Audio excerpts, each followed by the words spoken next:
What is up, podheads? Back with another episode of the Podio Slay podcast. My name is Tony. I'm joined by Tony, Anthony, whatever you want to call him. Too many Tonys, back baby. at it. We might just rebrand the podcast to Too Many Tonys because there's two of us, and that's too many. But no, back at it with another episode of the Podio Slay podcast, and we continue to have an absolute blast doing this. And we say it every week, but I mean it. I say it because I mean it. This is so much fucking fun. And today was no difference. But Anthony, how you doing, man? I'm amazing. And it's funny you mentioned like rebrand or whatever. I was thinking, should we mix up the intro? Like, what is that, podheads? But like, there's podcasts that I listen to where it's very regimented and it's what I've grown to like. Whether or not I liked it from the jump, I've grown to like it. Let's not touch it. We're not touching shit. Yeah. No, and if you don't like it, you'll like it at some point. Just just deal with it. Sorry. I came up with a cool name for you, podhead. Deal with it. It's a good idea. It's funny. Yeah, man. I was thinking about today. We usually do like a year-end episode. And in the past, we've ranked our albums of the year. We haven't even talked about this, but I'm saying it now. We're not doing that. I think we will do a here's records we like. I'm not ready to do the ranking. Like, this year has been so good. I think we'll go like the superlatives route. You know, most likely to succeed. No, I already have a fun superlative for that too. I haven't told you yet, so that's coming in a couple of weeks. But like best feature, maybe best comeback album, things like that. Like, and we'll do like our favorite records just as like a compilation or as a whole. Like, I'm not prepared. I was thinking about it. I can't possibly pit like legacy bands that have come back that I absolutely love. I can't pit them against each other. I just like, unless you're a nerd, you're like, dude, you're weird. Just pick a favorite. No, it's not happening. It's not happening. I'm not doing it. Yeah, there's too much great music. 2023 has been absolutely fucking stacked with great music, whether it be bands that we've just kind of found this year or the end of last year, or bands that have come back after 8 years, 13 years, 22 years. It's amazing. Or in the case of Popeye tonight, a member of a band that we loved from 20 years ago having a new project in Calling Hours, and that record being fucking amazing. So, man, it's too hard to just, hey, here are my top 5. You're going to hear some stuff from us about that, but you're not going to get that because it's too hard. Too hard. And like, we typically do it, what, late December? Yeah. Mid-December? Yeah. Like, at that point, yeah, nothing new comes out in December, really, right? Not much. No, usually quieter time in the industry. Yep. Yeah. Hey, if the year ended right now, we're recording this, what, late October, early November, whatever it is. If the year ended now, I would be so satisfied. Like, when we talked about the early pandemic episodes a couple of years ago, like, there's going to be a post-pandemic output wave. We're in it. Yep. We are definitely in it. Yep. We're so in it, and it's daunting but amazing all at once. Like, it's just this brilliant time to be a music fan. Like, I love all of it. We get an email from a band or a press company, and it's like, check out this record. Oh, wow, this is amazing. I had no idea that I was going to love this. Or Blink-182 comes back and gives us a record that is, I'm sitting on my couch and it's getting a little dusty in here because they're back, man. Like, that's the type of stuff that we've gotten out of 2023, and it's so fucking cool. It's amazing. And if you're listening to this, my guess is you're in one of three camps. You listen to us every week. If you're in that camp, we love it. Thank you so much. If you're in the second camp, which is, we've been on a tear with guests recently, members of Knuckle Puck, Taking Back Sunday, With Honor, Sum 41, Teenage Wrists, Movie Life, you name it.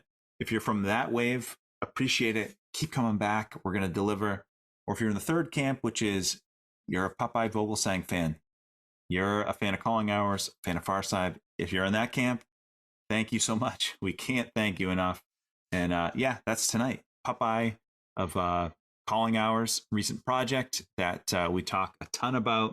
If you're a legacy Popeye guy from the Rev days with Farside, we live in both camps. We love him from the Farside days.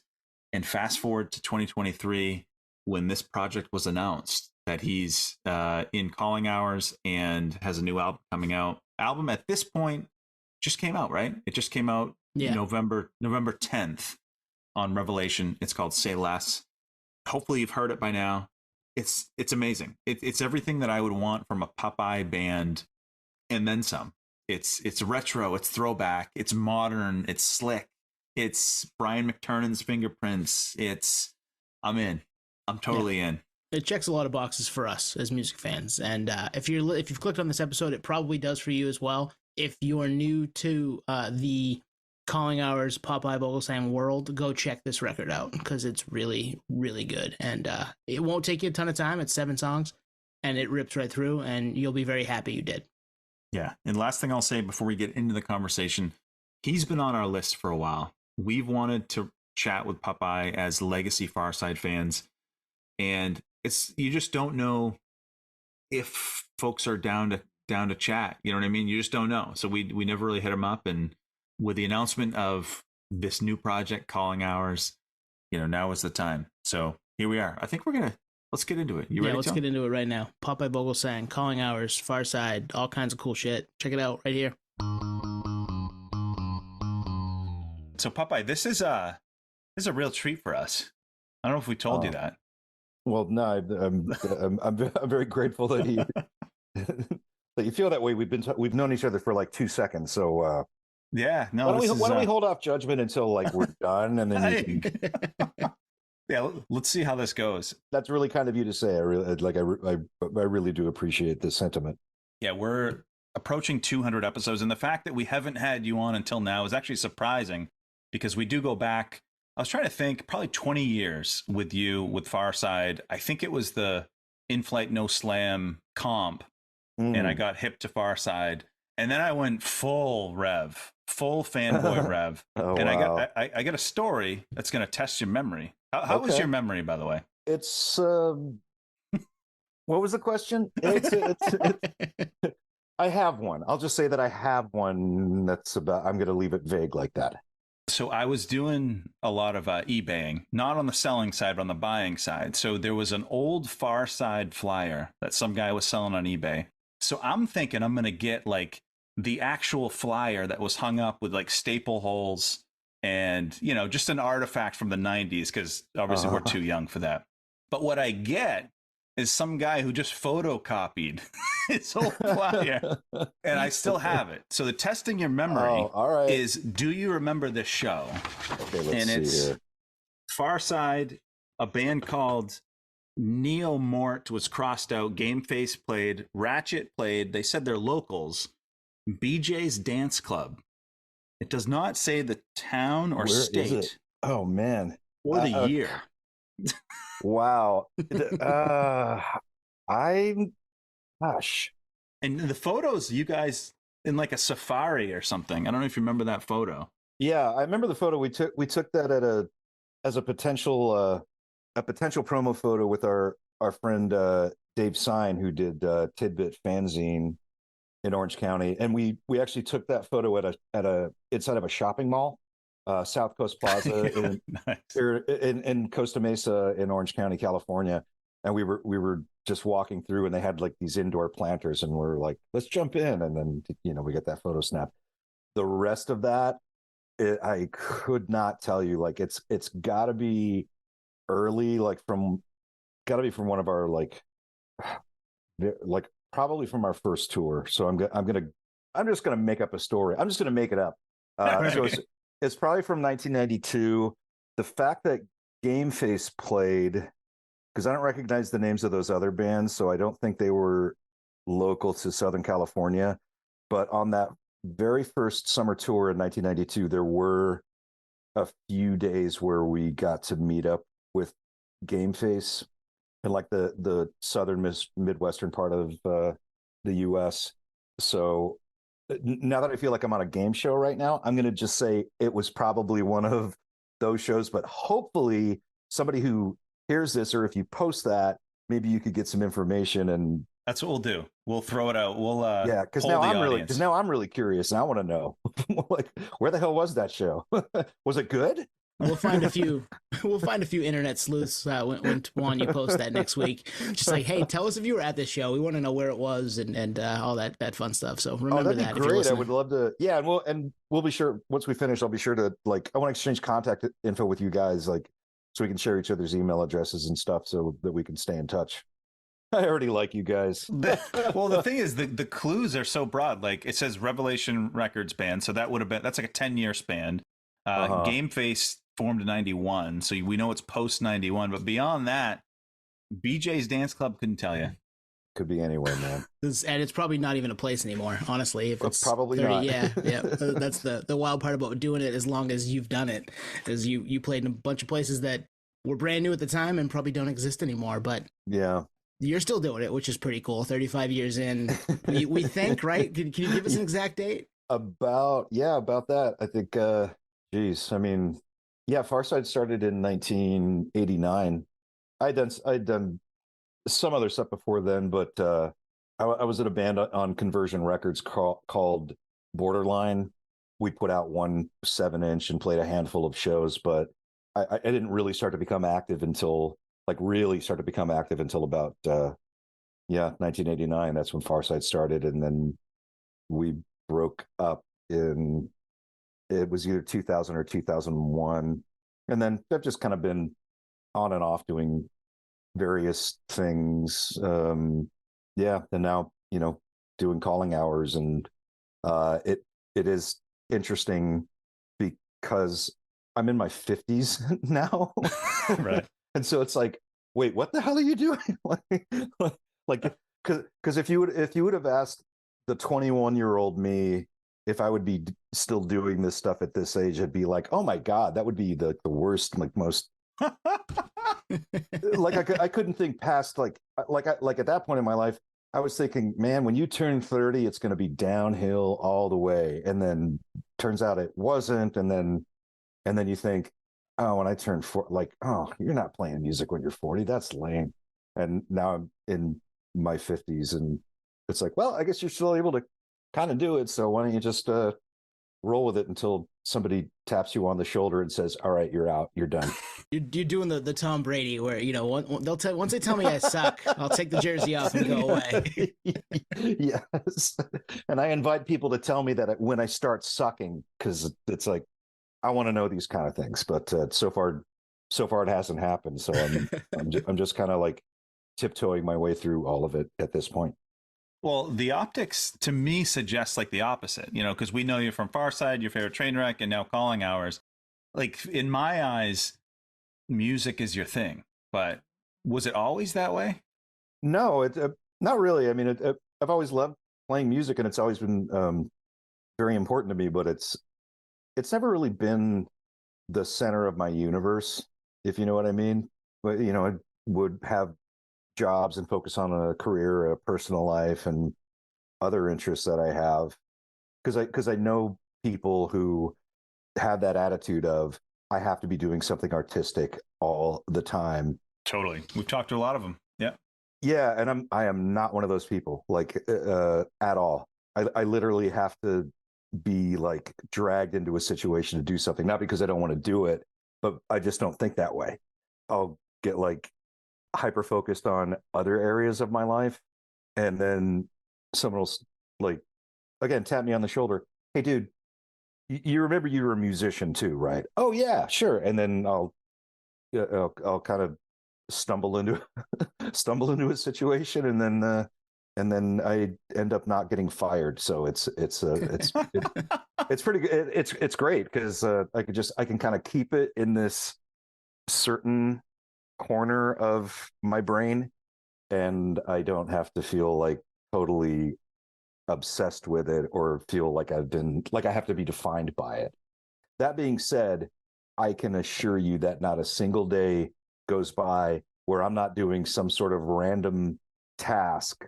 Like I'll be washing the dishes, and then suddenly I'll have this thought pop into my head, something like, oh, remember that one time with that guy, and in some part of the world at some random show at DJ's Dance Club or wherever it was. Or I'll just remember like, oh yeah, your buddy so and so, you haven't texted him in a while, like some guy that you became lifelong friends with 30 years ago because of playing music. So it's always something that's important to me, and I value so strongly. But at the same time, like, if I play music, great. If I don't, I can still have an enjoyable life. I rarely feel like there's a void if I'm not playing music. Mm-hmm. Do you think maybe that has kept you kind of fresh with it for all these years? Is that you've been able to disconnect from it? I think with calling hours, absolutely. I had a horrible habit, and sometimes I fall into that trap. With Farside, I had a horrible habit of writing vocals that were really pushing my range, like my vocal range. And I also had another terrible habit of writing too many damn words in the songs and not giving myself like space to take a breath. That's a problem live for sure. Yeah. There were certain songs that we thought were bangers in the studio, and then we tried playing them live like a couple times, and then we thought we are never playing the song live again. Like that was like the most painful experience ever. So having had several years away from writing music, like and also I barely knew the guys from Calling Hours before we started this band. So it was like, okay, you're not going to judge me for anything that I do. And now I have an opportunity to work with some different people and try to take a different approach to songwriting. So yeah, it has been an incredible experience, and they're great guys. So that makes it easier. Like nobody's like thrown anything at me from across the studio if I didn't hit a note correctly. So yeah, it's been an awesome experience. How did that happen? Because I know you're a lifelong Orange County, LA guy. You're now based in Pennsylvania, so yes. Something happened there. You moved. I was gonna say the dark side, but it's the good side. I like the way you frame that. Something happened there. Why would you move to Scranton, Pennsylvania? Well, long and short of it, it was for a woman, and yeah, all the other guys are based out of Harrisburg, which is a couple hours away from Scranton. They have all known each other forever and have been in different bands and different musical projects together over the years. We got introduced by a promoter in their area, Jeremy Weiss. They were, some of those guys were in this band called The Commercials, and they were doing a reunion show that Jeremy Weiss was setting up, and they had heard rumors that I was living in Pennsylvania, and so they asked Jeremy, "Do you think Popeye would be up for coming out and like opening and doing like a solo acoustic kind of thing?" And Jeremy said, "Well, I'll ask him." And then they asked, "Do you think he'd be interested in doing a few full band Farside songs during his set?" "I'll ask." And so Jeremy called him, and keeps leveling up. It keeps exactly. And I have another bad habit is I have a hard time saying no to things, and so when Jeremy called me, I said, "Yeah, that sounds great." And he assured me they were great guys, great musicians, and I said, "Yeah, that sounds like it'd be a lot of fun." So we were able to connect. We played the show. We had a blast. And then afterwards, we were just kind of hanging out and just kind of talking, and me thinking, well, I just met you guys tonight. Like, I'd kind of like to get to know you a little bit. Right. And I remember having a conversation with Tom, our lead guitar player, and I was just asking, well, what are you guys up to? Like, are you guys doing stuff? And he said, yeah, we get together and we just jam sometimes in my basement, and we'll record practice demos. We haven't found a singer. And then I just sort of like sheepishly raised my hand and was like, oh, well, I'm not really doing anything. Can I try out? And so then they started sending me these practice recordings, and the songs were great, and I was like instantly hooked by it. And the other guys play in the band Don't Sleep, and so they had worked with and become friends with Brian McTernan, the producer and recording engineer. For those of you who don't know who he is, you should. Absolutely. But if you don't know, that's Brian McTernan. Brian and I have been good friends for decades, but never had an opportunity to work together. And so one of the other guys just happened to be talking to Brian and said, "Oh, by the way, we did this show with Popeye, and we're going to try to do a band together." And allegedly Brian said, "Book a studio now, and we're going to start demoing these songs." Awesome. Like, I love that. Now. Yeah. I can hear him doing that because we've had Brian on twice, and he's phenomenal. Oh yeah, so much fun to talk to. Full energy, passion for I music. know. He's like he's one of the best guys, and so yeah. So we started setting up these.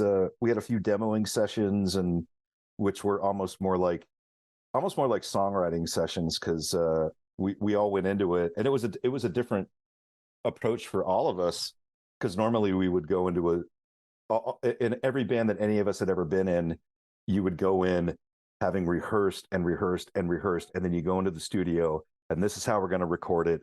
Maybe a little tweak here and there, but for the most part, this is it.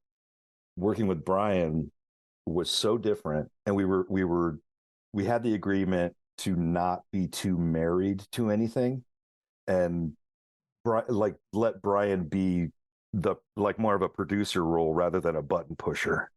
For and sure.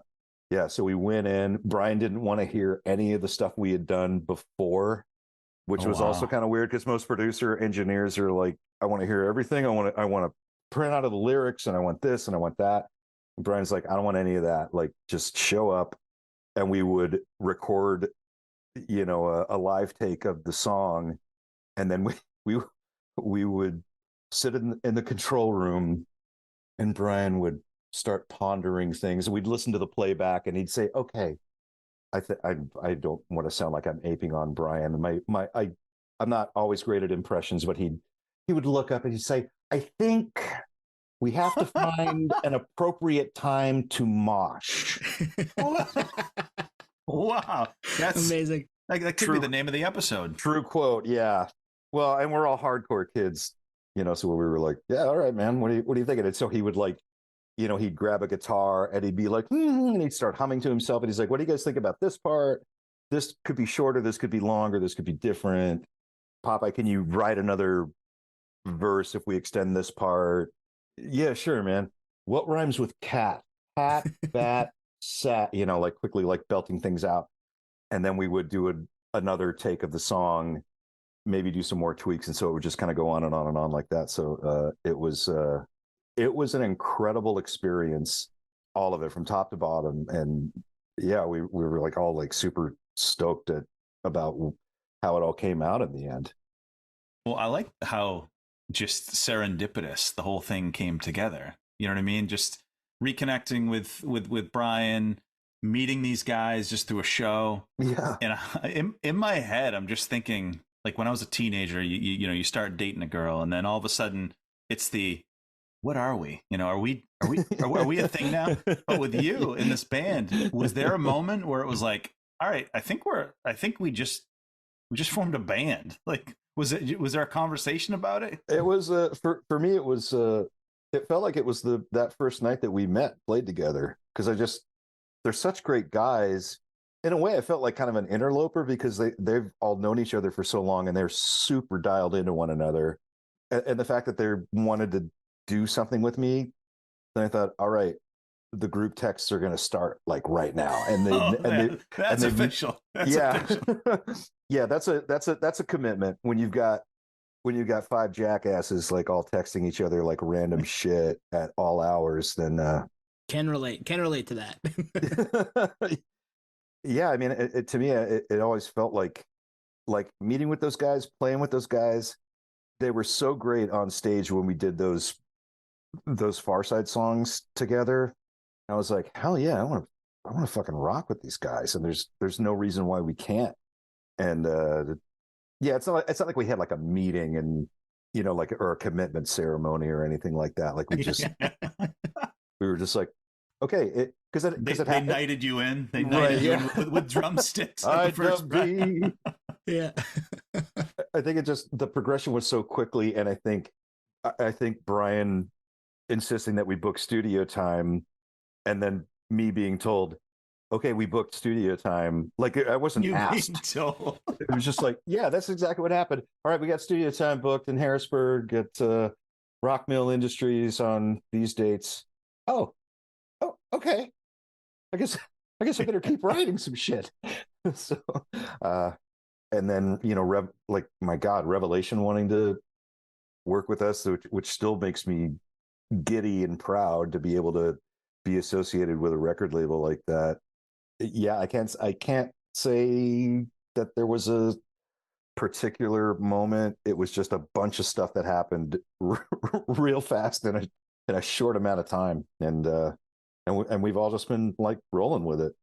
Same with this tour that we just went on with As Friends Rust. Like that happened like real fast because we weren't like planning that far in advance. Like Don't Sleep was supposed to go on that tour, and Dave had to back out, and so the other guys reached out to As Friends Rust and said, "Here's the deal: Dave can't go on tour, but we were all still kind of planning on doing this. Popeye's available. Can we be your supporting act?" And then like 3 or 4 days later, they got back to us and said, "Yeah, okay." And I was like, "Shit, we got to go on tour now." Like, what the hell? We had literally had 3 shows before we went on tour. Like, how absurd is that? Like, it's absurd. And we were eternally grateful. The As Friends Rust guys are outstanding. I don't know if you know them or have ever seen them play, but like they tore up the stage every night, and they're just the raddest guys to hang out with. And we have a show coming up with them next month at St. Vitus in Brooklyn. I'll be there. Really? Yeah. Oh yeah. I got tickets. So As Friends Rust is like my favorite band of all time. We've had Damien on the podcast a bunch. Oh, that's awesome. And that'll be my first time seeing them. So the fact that you guys are going to be there too, I'm like, shit. Oh, that's so cool, man. Yeah. That's awesome. How far is Portland, Maine from New York City? It's about a 5 to 6 hour drive. Yeah. Yeah. It's an hour flight, so pick your poison, but it's not that far. Okay. Just curious. My US geography is terrible, especially when it comes to the East Coast. Like, I don't even know what part of Pennsylvania I live in half of the time. I'm told that it's the northeastern part, but then I don't know where I'm going from there. That's great. No, man, I'm looking forward to like meeting you in person.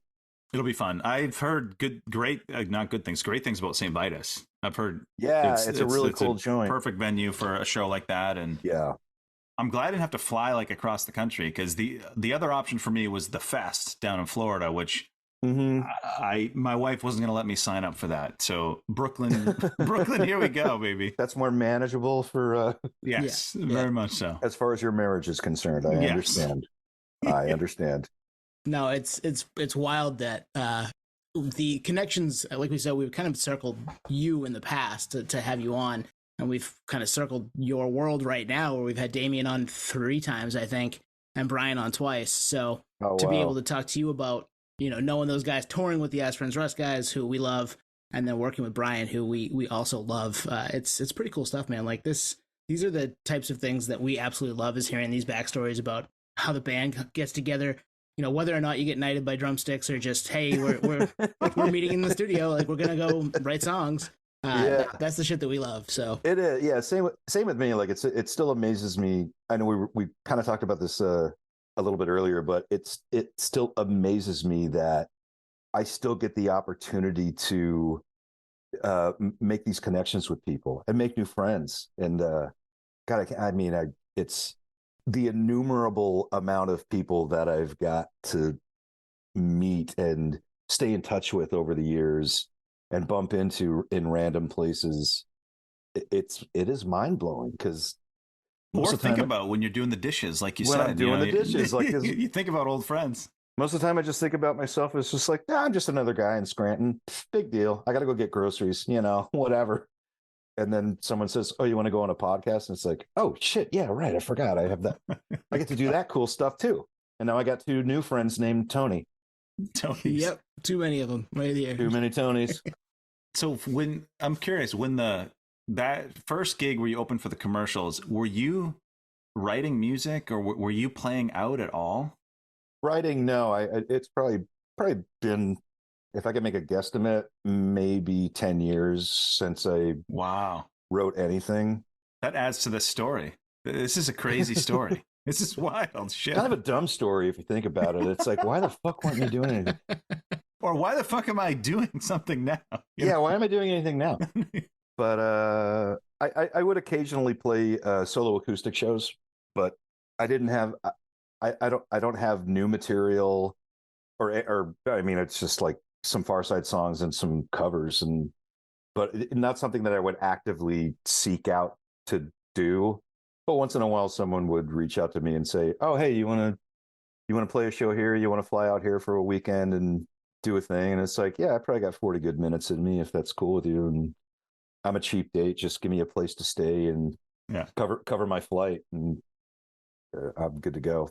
But it's just because I love to travel, and it could be literally anywhere. It doesn't have to be any place exotic, but Portland, Maine. Just saying. I mean, it's not exotic. It's close, cheap flight. It checks every box. You could set something up. My wife's vegan, but if she doesn't come with me, then all bets are off, and I want to eat a lot of lobster. Yeah, I've heard. Check. That kind of sweetened the deal when she said, "Oh, when we move to Portland, Maine someday." I'm like, there's lobster. There's a lot of good food in Portland. We are pretty spoiled for a small town in Northeast America. Oh, I can't wait. Well, all right. Let me know when the show is, and I'll let me know whose house I'm crashing at, and I'll be there. Yeah. No, you think I'm screwing around? I'm not. I'm dead serious, man. My wheels are turning. Like, where can we get you guys to come up and play? Like, we had a room that would have been perfect, but I'm not sure that there's another one. I can think of another one. We'll talk to some folks. I'm sure we could at least let them know that this is a thing that should happen. Yeah, we're totally down for it. Like, yep. I think especially after going on our European tour, and that was part of that was like, it was like a workshopping experience, because I mentioned we'd only played like 3 shows together before then, and because of the distance between me and the other guys, we don't have a lot of opportunities to rehearse. So when we were on the tour, like, it took like the first few shows were trying to figure out like how to really lock into each other, and by the end of it, we were just like, fuck yeah, man. And then it was over, and it was kind of melancholy, but then we were very, very hungry to do more of it. And so and I think also, we only have 2 digital singles out at this point, so we're really hoping that once the actual record comes out and we've got like more product out there, that we could it'll be easier for us to start booking more shows, because that's one thing that's great about living on the East Coast is everything's only a few hours away. Yeah, everything's pretty close together. It doesn't take you long to get from one big city to the next, and no, it does in not. Our neck of the woods, which is pretty cool and makes touring the East Coast way easier, I would imagine, on bands. Like, you don't have to drive 7 hours to get to the next place. Absolutely, yeah. But even that's an advantage that the East Coast has always had over the West Coast, is there are certain little clusters together, like Orange County, LA, San Diego. Like, you can go up the coast, but there's not too much else. Like, you can go up the coast a little further and play in Oregon and play in Seattle, or in Berkeley, but then you basically have to make a U-turn and come straight back down the other way. Like, you can't really do much of a circle, if you know what I mean. Whereas the East Coast, you can kind of meander around a little bit and hit this city and hit that city, and it's the drives are much shorter. I remember being like it took a really long time for me to understand the mentality of people from the East Coast scene, because you'd meet people and you'd play with other bands, and you're like, how far is the drive for you? I'd like 3 hours, and we'd be like, what? Oh my God, are you insane? And we came to learn that that's the standard for the East Coast scene. It was like, that's nothing, big deal. But for West Coasters, it's like, oh, that's like an hour and a half away, and there's am I gonna have to pay? I just left work for the gig. I left. Yeah, sorry, I'm not gonna make it. So yeah, it is. The East Coast scene definitely has that advantage over the West Coast scene. I will fully admit it, and I'll take a punch in the face for saying it. Your weather is better on the West Coast, though. I'll tell you, it's going to get cold and rainy and wet here. Yeah, but that has nothing to do with the scene. That's just happenstance. True. So, okay, the new record comes out November 10th on Revelation. Yeah, it's called Say Less. We've had the privilege of listening to it and are both very, very excited for you guys because it's awesome. Very high on it. Oh, right on. Yeah, I listened to it, I think, 4 times in a couple of days. So I cannot wait for the rest of the world to hear it. I feel like I say that a lot nowadays, which is I'm not rubbing it in. It's like I want people to know that this stuff is good. Like that's why we're talking to you. Oh man, be sure thanks. to check this out. So when you guys getting together to do this, you book studio time. Was it hard to write these songs, or was it like they just kind of came out? I think they just kind of came out. A lot of them were stuff that a lot of it was. I think actually most, if not all, of the music they had already written and recorded and jammed out, and then I just basically wrote the lyrics and the vocals, kind of touching back on something we had spoken about earlier, having not written music or lyrics for such a long time. There were a lot of struggles for me there, because you're just staring at a blank page with a pen in your hand, and it's like, I don't know what the hell am I supposed to write about? So you get obsessive with what you do, and you agonize over every word and every syllable. And then, but the hardest part is when you show up to the studio and it's like, okay, Popeye, get in there and start record and let's do a vocal take. And mostly I'm thinking, oh my God, I hope they don't think this sucks. Cause you don't know, because it's just in your head at this point, or when you're singing in your car with nobody else in there. But fortunately for me, it was a very nurturing experience, and everyone was really supportive. And Brian would like say, "Hey, can you try it this way?" Sure. You try, okay, try it that way, and you have the opportunity to work as a team. So I think in that regard, it was not. In that regard, I think it was like really organic, and it all kind of came out naturally, and we were able to, like I said, those guys are so super dialed into one another. And I think it was all just kind of in my head when I mentioned that I kind of felt like an interloper sometimes. Like I'm just kind of sliding into this situation with a bunch of strangers. And I didn't want to feel like I was resting on my laurels from Farside. Like I wanted this to be its own thing. So it really, I don't know, man. It's hard. It's really indescribable. It's hard to understand it, and it's hard. It's even harder to articulate it. Like sometimes it just works. Had they heard your vocal melodies for the songs before the studio time? No. Wow, that's insane. Yeah, I was too scared to record it at home. Yeah, there may have, and the other thing is, I live in a really quiet neighborhood in the suburbs, and I don't want to make too much noise. So, because that's happened when like a neighbor would walk down the street and is like, I hear a bunch of yelling and screaming. Is everything okay? Like someone would text my wife about it. Wait, is that real? That's a real. That actually, yeah, that's actually happened. Or when I would be rehearsing in the garage for a solo acoustic show, and my wife would be working in her office, and like people would be walking down the street, and I would hit a certain note, and she said, "Oh yeah, there were these people that were walking by, and you sang something, and then their heads all turned at the same time, looking at our garage." And looking back at each other, and then they started walking a little more quickly. Oh, they get a free show. What's their problem? Come on. I could have put out a charcuterie platter for them if they wanted. Exactly. Yeah, I know.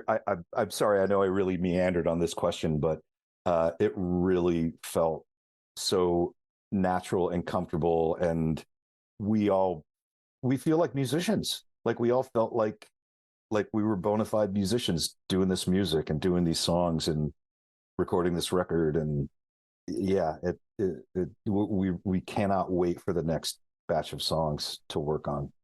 Like we're already talking about it. This record isn't even out yet, and we're already talking about like, okay, isn't that how it always goes? Yeah. I don't know.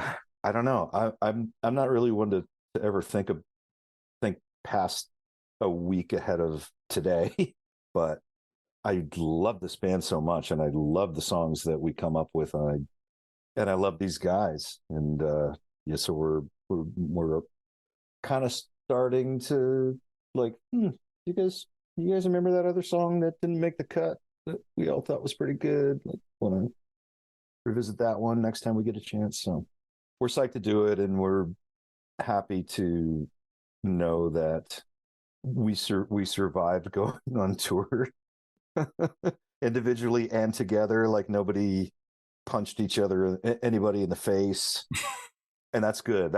That's like a great like marker of okay. It's going to be huge. Yeah, huge. You can continue. You can continue working together. You can do this.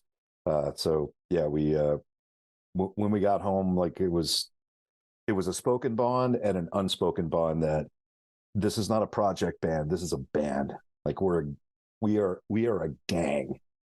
And now that we went on tour, we're like officially a gang. Like we're sticking to this for as long as we can. Well, everything's kind of fallen into place because I think most situations with those ingredients where the band hadn't heard the melodies, like it probably wouldn't have worked. But when I listened to this, and I've listened to it probably a dozen times, the record, there's no fat. The fat's been trimmed out. It's, to me, it's like probably the most dialed thing you've ever done. And that's coming from a Farside like super fan. Like to me, it's so cohesive, and to understand how it came together, it almost doesn't make sense. But that's kind of the lore of it, and like that's what kind of is even drawing it me to it even more. Well, I will take that backhanded compliment. Okay. So Farside was a bunch of fatty tissue, is what you. Hey, I bought a flyer to a show that I was probably 6 years old when it happened on the opposite coast on eBay. Okay. So all right, I can say that, right? Yeah. Does that qualify me to say that? Clearly, you're not yanking any chains. I was just messing with you too. Yeah. Again, like taking a different approach to songwriting and things falling into place. It is kind of strange because we're not young guys who have our heads in the clouds thinking that, yeah, we're going to be this huge band and we're going to go on tour all the time, because we're all thinking, no, we're not, like at all. Like nobody wants to go right on super long tours and, do anything like that. So I can tell you, we all feel eternally grateful that we got to work together. And in the first place, I don't know. Sometimes it's just it's like it is a relationship, and it's like family, and it's like a marriage. Certain people you just are able to cohesively work with and be productive and encourage each other, and I think being able to develop interpersonal relationships with each other enhances any band so greatly. Yep. And developing a level of trust and not to sound too cheesy, but a kinship of sorts. And we all feel like we're kids again, even though we're not. Trust me, there was a lot of Advil being passed around on that tour, but in our hearts and in our minds, like we would take so many opportunities to take a step back and say to each other, how the hell is this happening? That's awesome. How is this happening? Like it's incredible. And it's not like we made $1 million by any means, but just to be able to have the opportunity, I think at this stage in our lives, just to be able to go out and play and not play to an empty room or get shit thrown at you while you're on stage. Like that's right. A win. That's a huge, huge, huge win. And like you were saying about how you weren't able to go to Fest this weekend because your wife was like kind of put the kibosh on that. Yeah, pretty much. Yeah, that's accurate. Yeah, like there were hints of that kind of stuff when we were on tour, but we were like, yeah, but I think we'll be okay. I love that. Yeah, let's just do it. Let's just see what happens. Test the water. We're gonna test the waters a little bit. Like, yeah, we're older guys. It's like, I mean, because then again, you don't know how many opportunities you're gonna have to do this kind of stuff. I literally had a conversation with one of my bandmates about joining AARP the other day. Yeah. That's the first time on this podcast that we've heard that. Well, and I'll tell you, it was not like it was not a joking conversation. It was like, I got a thing right there. Oh, I joined last year. Really? Well, tell me a little bit more about it. This is serious business, man. It is, man. I mean, and it's not that the first time it's been brought up on this podcast, but you're not the first person that would have benefited from AARP, and we're not knocking that at all. That's great. I mean, shit, we're not that far away, Anthony. We're not that far away, Anthony. No, the grays are. There's more probably grays than not in my opinion. They're all hiding right here, right for me. So Yeah, it is what it is there. But hey, you're in good company, my friends. Hell yeah. So let's talk song titles. Can we talk song titles? This is going to come out the Monday before the record drops, so. Couple of them, I would imagine the titles are out there at least. We love the kind of Easter egg stuff, the if you know stuff, and Low End Theory and Why Did It Have to Be Snakes. Those both brought a smile to my face because I'm like, that's a Tribe Called Quest, and that's Indiana Jones. That's awesome. Yes, correct. Confirmed. Yeah. So the way that the other guys would do their writing sessions in our guitar player Tom's basement, where they would record them. The way they would do this, and this is another thing where I was like, I've never heard of anybody having a jam session like this. The other guys, so our two guitar players and our bass player, they would write music and record it to a click track, and then they would email that to our drummer Jim, and then he would make up the drums to this music and the click track. And then at some point he would have to just like name you got to name the file something. So I'm not sure who named Low End Theory, but we couldn't think of a better title. So we were like, Low End Theory is pretty cool. Love it. It is. Yep. And as far as the Why Did It Have to Be Snakes, that is absolutely our guitar player Tony Bavaria, because he is a massive movie buff. Nice. Like he's like a crazy movie buff, and you got to name the file something. Yeah. So and some of them don't even make sense. Like I know Gin Perry just dropped, and that means nothing. Like that was sent to Jim, and he's like, well, I got to name the file something, so he just named it Gin Perry, because he was thinking like, song kind of reminds me of the Gin Blossoms or something. Gin Perry. Yeah. And again, like couldn't think of a better title, so it was like, all right, we'll just call it Gin Perry. So go with it. Well, we've talked to so many bands and heard so many bands say that they have working titles. A lot of them are like, hey, this is the Converge song, or this is the replacement song, whatever. But like, this is an instance where those titles stuck to the finish line, which is amazing. We couldn't think of anything better, and it's such an obvious decision to say, well, why don't you just take part of the chorus and take two words from that and like make that the title, which is an easy thing to do, but then sometimes it just doesn't sound good. Like Trade My Sunscreen. It doesn't sound as good. Exactly. Well, and like with Curtain Call, like we were like, so we call the song "Save It All for Me," like so much Frank Sinatra or whatever. And then it was like, no, that just doesn't sound good. And then there was talk of, why don't we just call it "Save It"? And I was like, wasn't there a Shades Apart album called "Save It"? And then you would spend more time like discussing the song title than anything having to do with the actual song. And so we went with Curtain Call, and and with Why Did It Have to Be Snakes? Like, so I don't know what do you guys, let me hear your thoughts. If you had an opportunity to name that song anything you wanted, what would you guys say? Oh, so here's the question we were asking for top of your head. Wow. Oh wow. Oh boy. I mean, it's something around the sun. Maybe just sunscreen. Different dream. I would call it Different Dream. Okay. Right. But I'm not that creative, Popeye. Like, that's the reality. I don't know. You had 5 seconds to think about this, and that's a pretty good song title, man. Yeah, right. I'd call it Men in Black. Another movie.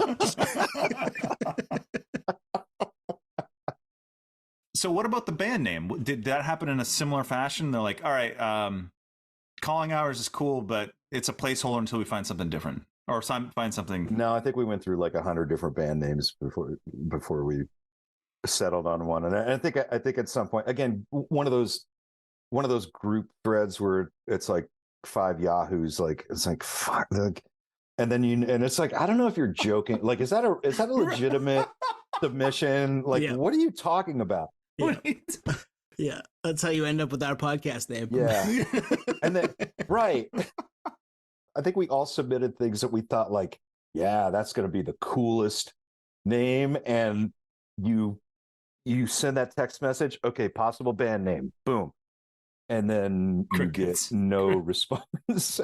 And then to the point of like, okay, it's been like 6 hours and nobody's responded, and then like, is my phone working? Like, This was gold. Come on, guys. We paid our bill, right? Like, they're getting these messages.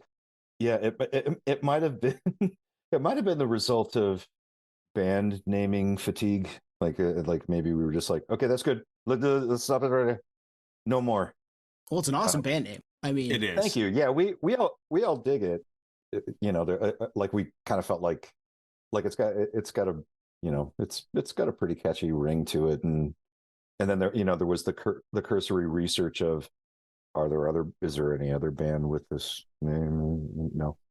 So yeah, we're happy with it. I don't think there's any kind of deeper meaning behind it other than we just kind of thought it sounded cool, and it wasn't too it's nothing you have to live up to. Like, it's just a name, you know.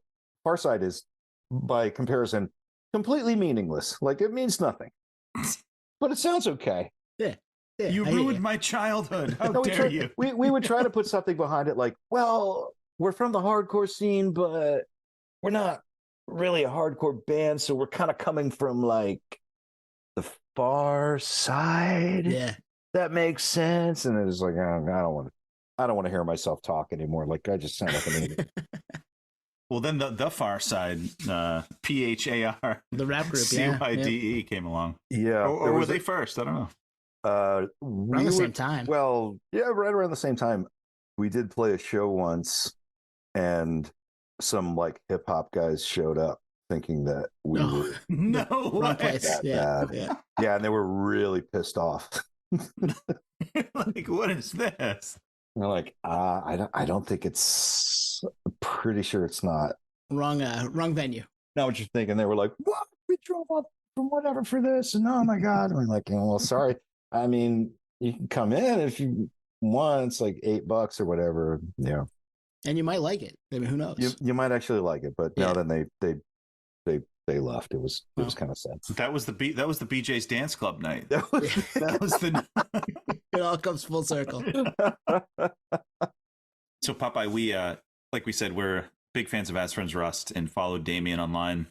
He had a really great post when you guys got back from tour, just how it was drama free. It was just a bunch of dudes that kind of know their place, know what they got to do, also know they have responsibilities back home, you know. And is that different than how it used to be? I guess depending on what age I was at.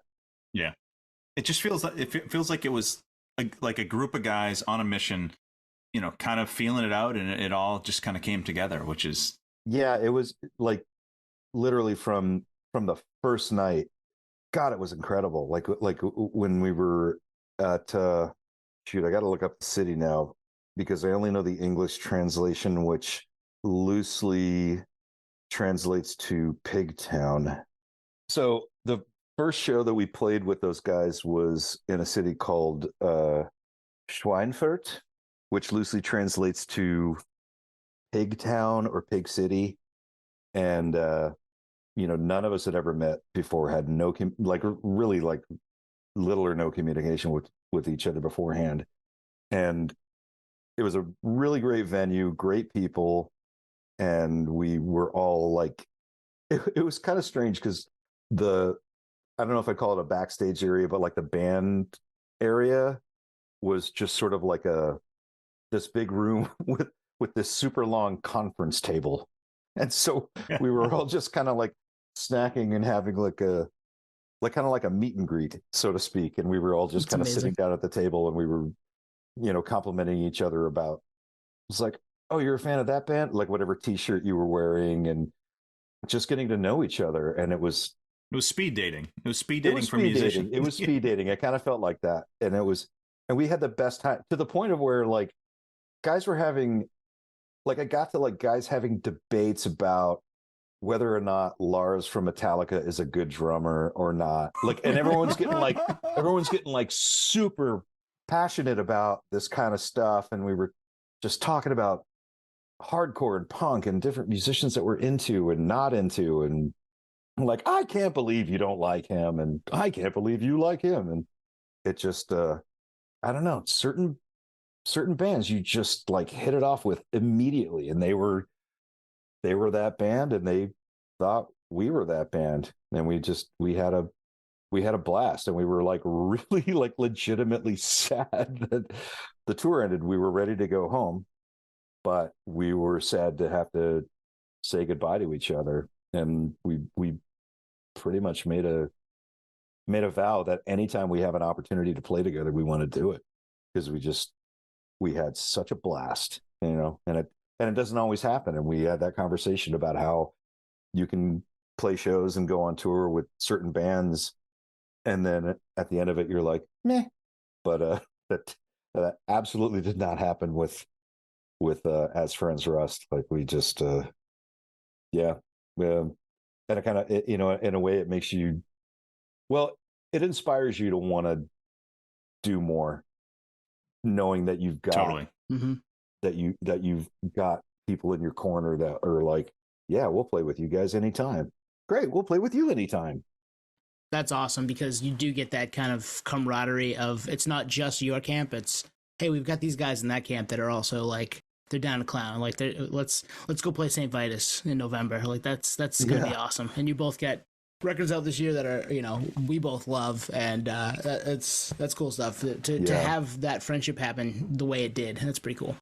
Yeah, there was never any uncomfortable silences. Because somebody always had a joke. And that's another text thread with all of those guys.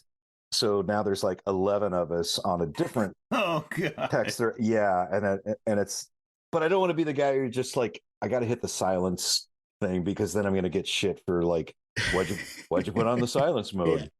Yeah. Do you guys name the text threads too? Funny things like, why did it have to be snakes? Well, let me see what it's been named currently. Yeah, it's called it's called AFR/CH Euro 223 alumni. Nice. Which is nice. which is a long name, but I guess it fits on your screen. So that's what we're currently looking at. Nice. What are we talking about? There was talk about ice. Yeah, I'm just looking back at what happened in the last like 12 hours. There was talk about ice cream. Our bass player Garrett took his daughter plays basketball, so he sent pictures from that. Somebody sent a picture from Fest with a photo of Guar. Nice. There's some other stuff that I do not want to repeat. There's an emoji. Yep. There's an emoji of an eggplant and some teardrops, apparently. A poster of some guy who was running for office somewhere named Stefan Funk. Yep. Somebody in Europe somewhere. And now there's talk about like Celine Dion, and yeah, it's hard to follow, man. Like you clearly hit it off. Yeah, so I mean, sometimes I just like to. For me, sometimes it's like just going to a ball game. Like I just want to sit in the stands and see what everybody else does. Totally. Well, I've listened to bands on other podcasts where the band member was like, "Yeah, we toured with them, but I never met them," and I'm like, "How is that even possible?" Yeah, it happens. Like sometimes you just don't always connect on a certain level. Totally. I don't know. But then other times, like with a band such as Friend Rust, you have no choice but to connect. You're being forced to connect with them, and it's the best experience of your life. That's awesome. Oh man. Tony, with the Farside shirt, can I ask you what's on the back of that? So this is a bootleg. This is one that I got in the last 5 years. A guy was selling them. Jeez, I forget I think it was on Facebook, and he said he cleared it with the band. Oh, is it that guy from Italy? Yeah, and Andreas. Oh, okay. Yeah. Okay. Yeah, All it's right, cool. All That You Can't Leave Behind, Orange County Hardcore. Yeah. And I couldn't even tell you with the image because it wasn't like that great quality. I was that's great, man. 15 when you guys broke up, so I wasn't gonna get to a show. But this is the closest thing I got, and this poster that. Yeah, no, I was just curious, and I'm like, I don't remember us doing, but I don't know what Revelation does in general, but no, I remember that guy reached out to me and was like, "Do you mind if I do like a limited run of Farside shirts?" And I was like, "Yeah, do whatever you want, dude." Like, it's him. Yep. That was probably 4 to 5 years ago. Oh, yeah. That's so cool. I always felt like if you want it, you can have it. Like, I have no misgivings about making any money with what I do as a musician. If you're into this, you can have it. Like, if you want to bootleg our shit, fucking bootleg it. If you want to make your own t-shirts, make your own t-shirts. I'm not going to be crazy about it. And we've all known people in the hardcore scene that are like, well, did you pay for the licensing fee for doing this? And it's like, fuck it, man. Because it gets back to when you were younger and you made mixtapes or made a mix CD or a playlist or whatever. If you're into this, like, I'm so stoked that you're into it. You can keep your $5. Like, well, I remember hearing you talk about in another interview how you guys tried to keep the Farside ticket price low, like $5, $6 or whatever. Like, that was as best as we could. Yeah. I don't think it was quite Ian MacKay level, but it was, it was not as rigid, but that was definitely a mantra you guys had, which is admirable, Yeah. No, and yeah, that is true. And it could be a struggle at times because, trying to find an all ages venue could be challenging because a lot of venues make so much money off of their bar tab. But when you've got underage kids or straight edge kids, like, they're not going to make any money. Totally. But at the same time, we were also feeling like what little money you have, like, it doesn't need to go into our pockets. Like, we have jobs, and we never wanted to feel like we were, the people that were willing to spend their hard-earned time and spend their hard-earned money to come out and see us or buy a record or buy a t-shirt or whatever. Like, I wasn't a rich kid. I wasn't a poor kid, but at the same time, it's like, if you got $10 in your pocket, like, there's only so much you can actually do with it. And that's part of the reason why we love being on Revelation, because Jordan Cooper always had that similar attitude, and he didn't want to feel like he was like sticking it to the fan base that made Revelation what it is. So yeah, we were cool with eating potato chips, or if you found a can of if you found a can of SpaghettiOs under the seat of the van and found a pair of pliers and you could pry it open and that was your dinner. Like, some nights you felt kind of awesome about living like a caveman that way. Yep. So yeah, it is definitely liberating, because I have been in bands where it was your full-time job and that's how you made your living. But at the same time, it is liberating when you know that you can just do this and you don't have to worry about making a living. You can, if you come close to breaking even, good on you. That's a success. You've won. Yeah. Yeah, you're not, there's not that overhanging pressure like, I need to create or I don't eat or my family doesn't eat. Like, this is the fun passion thing. This is what I do to my outlet. Yeah, absolutely. Here's a question for you. If someone asked late 90s Popeye this question, how would he have responded? Popeye, do you think you'll release a record on Revelation in 2023? Would it be fun? No. Hell no. Hell no. I didn't think I would. I mean, we talked about this earlier. I wasn't sure if I would be coherent in 2023. Not because I was like a drug user or had like physical issues or anything, but as we talked about earlier, like 1991 Popeye thought, "Oh, you're going to retire when you're 40, and you were like, you're going to be arthritic. You're going to be walking around with a cane, and not in a Snoop Dogg kind of way with a cane, but just like in an old jerk kind of way." But for whatever reason, I'm now that I'm even past that, and I'm still able to do it. So no is the quick answer. No, I did not. I did not think I would be doing this in 2023. I am thrilled to death that I get to do it, but no, absolutely not. I thought it'd be like probably be like a lifeguard supervisor or a campsite host who sells like firewood and trail maps or something like that. You can do both. You can still do that stuff. There's still time. Yeah, maybe I will. You're not that far from the Appalachian Trail. I mean, geez. I know. I still got some years ahead of me. Like I look at myself as a sultry cockroach, if that makes any sense. I've been told I have a nice voice, and you do. I have a good way with people. I haven't abused my body much over the years, but I still manage to live on like Celine Dion. And my hair will go on. I get my checkups regularly, and I'm waiting for the doctor to say, nah. But then he says, no, you're fine. Okay. I'll just go have another salad. And so I'll just, I'll keep going.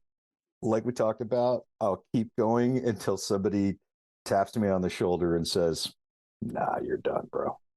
Well, I'll say this, coming from us, we're glad that you're still at it. And the way it came about, the whole Calling Hours project, to me, it's just icing on the cake. Because if it was some calculated thing where this is Popeye's big return, but just the natural happenstance way, it happened the way that, in the best possible way, and the output's phenomenal. I'm really stoked for people to hear this, and the fact that Rev is still in. I mean, that tells you right there. Yeah.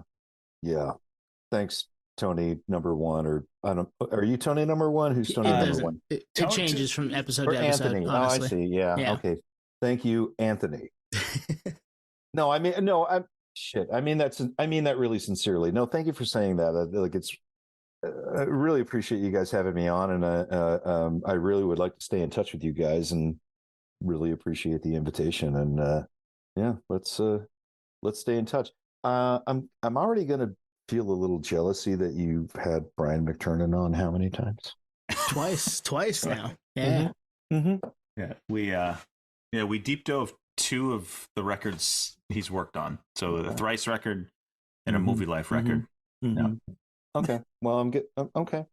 Hey, maybe we'll deep dive this record. Yeah. Say less, right? Hopefully someday. I can assure you, if you have the guts to get Brian and me on the same episode, that will be like a weekend of us like this talking and telling stories. If you're, we might need to do that though. If you have the courage, we could pull that off, Anthony. I think we can pull that off. It'll be fun. Right. I'm your Huckleberry. I love it. Oh, Popeye, really, this was awesome, man. And I'm so stoked for everybody to hear the record. I'm so stoked for what you guys have going on in Calling Hours. And November 10th, Say Less, coming at you. Thank you for listening to Podio Slave. We are at Podio Slave on Twitter, Instagram, TikTok, all of the places that you can find us on social media. Facebook, Podio Slave Podcast. YouTube, Podio Slave Podcast there. Email us at podioslavepodcast@gmail.com. And hey, if you want to become a supporter, click on the link at the bottom of the episode and give us $1, give us $5. It keeps the lights on, keeps us going. We really appreciate that stuff. Thank you.